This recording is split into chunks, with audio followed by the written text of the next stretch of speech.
அதிமுக பாஜக கூட்டணியில பிரச்சனைகள்லாம் பார்த்துட்டு இருந்தோம். இப்போ திமுக காங்கிரஸ் கூட்டணியில சலசலப்பு ஏற்பட்டிருக்கு, விரிசல் ஏற்பட்டிருக்குன்னு எதிர்க்கட்சி தலைவரே சொல்லியிருக்காரு. அதற்கான சமிக்ஞைகள் அங்கங்க தெரியுது.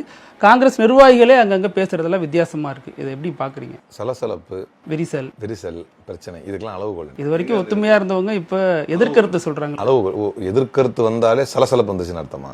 எதிர்கருத்துடைய அளவுகோல் என்ன? கூட்டணிக்குள் சலசலப்பா அல்லது இந்த கூட்டணியை எந்த வகையில் அமைத்துக் கொள்ள வேண்டும் என்பதில் கருத்து பரிமாற்றமா? வித்தியாசம் இருக்குல்ல. இப்ப தமிழிசை சவுந்தரராஜன் பாராளுமன்ற தேர்தல் முடிஞ்ச உடனே பிரஸ் மீட் வைக்கிறாங்க. அப்போ வைக்கும்போது சொல்றாங்க, எங்க ஐடி விங் மேல இயங்கக்கூடிய ஐடி விங் மேல நடவடிக்கை எடுப்பேன், இதுக்கு தான் நீ கவர்னர் வேலையை விட்டு வந்தியான்னு எங்க ஐடி விங் என்ன கலாய்க்குது.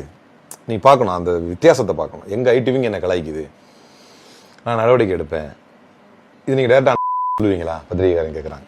நீங்க தான் அவர்கிட்ட கேட்கணும் அப்படின்னு இவங்க சொல்றாங்க. இதுக்கு பேர் தான் சலசலப்பு. கட்சிக்குள் பிரச்சனை, கட்சிக்குள் சலசலப்பு. இந்த தலைவரை நான் ஏத்துக்க மாட்டேன், என்ன அவங்க அவமானப்படுத்துறாங்க, அவங்க என்ன அவமானப்படுத்துறாங்க, இதுக்கு பேர் தான் பூசல் பிரச்சனை, சலசலப்பு. KS அழகிரிக்கும் செல்வ பெருந்தகைக்கும் இடையிலானது மாதிரியா? என்ன மாதிரி? என்ன சலசலப்பு? என்ன இது சொல்லுங்க. இதை மாதிரி நான் சொன்ன மாதிரி உதாரணம். அவர் அந்த கூட்டணியோடு இணைந்து போனுங்கிறாரு.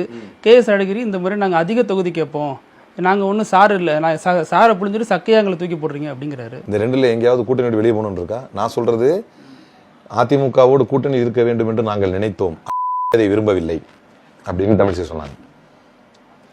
இது பிஜேபிக்கு. ஏன்னா நீங்க அந்த உதாரணங்கள் கேட்டீங்க, எந்த வகையில் அவங்கள நம்ம சொல்றோம் இங்கே எப்படின்னு. ஏடிஎம்கேல பிரிந்து போன எல்லாரையும் ஒன்றிணைச்சா நம்மளுக்கு பலம் அதிகம், நம்ம சேர்ந்தா என்ன அப்படின்னு குரல் எழுப்பினார் செங்கோட்டையன். இன்னைக்கு அவர் நிலைமை என்ன? தூக்கி போட்டார், எக்ஸ்பெல் பண்ணி. இது மாதிரியா? அதான் நடவடிக்கை எடுத்திருக்காங்கல்ல, அந்த மாதிரி எதுவுமா? நடவடிக்கை எடுக்க வேண்டிய அளவுக்கு ஏதாவது நீங்க சிக்கலா? அதாவது இவர் தான் நிலவு காத்த கிளி மாதிரி வெளியில பேசக்கூடாதுல்ல. ஏன் பேசக்கூடாது? வெளியில விமர்சிக்கிற வகை என்ன விமர்சிச்சாங்க? இல்ல சார், யாரை விமர்சிச்சாங்க? தலைவரை விமர்சிச்சாங்க.